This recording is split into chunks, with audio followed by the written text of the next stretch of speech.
I'm going to show y'all how to make the easiest taco soup ever.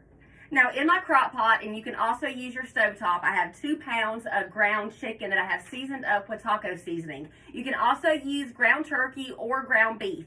And this is the taco seasoning that I use. I like the Kinder's taco seasoning. Use whatever your favorite is or make your own.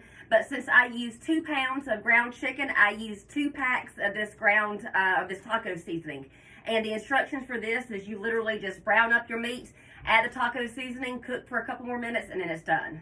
So we have our taco seasoned meat here in the crock pot. Now we're going to add all of these cans to the pots. So first I'm going to add a 28-ounce can of the San Marzano tomatoes. Make sure it's the San Marzanos. Those just taste so much better. And I'm sorry if I mispronounced that, but 28 ounces of that.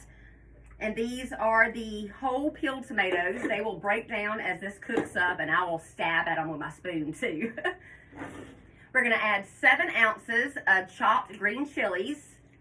Now the green chilies are not hot, not spicy, really just add a good bit of flavor. Now I'm going to add 2 cans of ranch style beans, and these are 15-ounce cans, so 30 ounces of ranch style beans.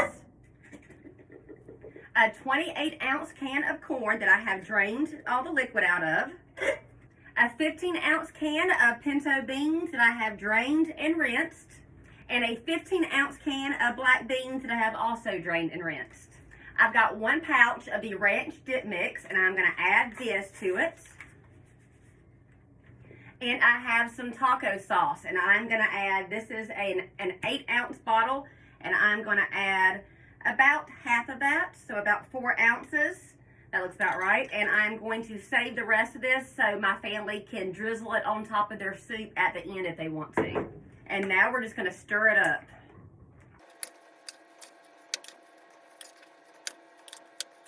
Y'all, would you believe I forgot to add the can of Rotel to this? So 1 can of Rotel.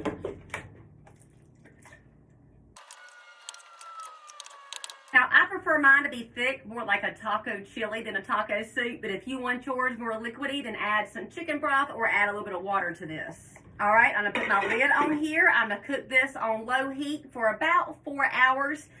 You can also cook it on your stovetop just until it's warm because everything in here is cooked. Now, I do like it to, if I'm cooking on the stovetop, I like to cook it on low or simmer it for like 30 minutes to an hour because I like to take the time for the flavors to marry together. You know what I mean?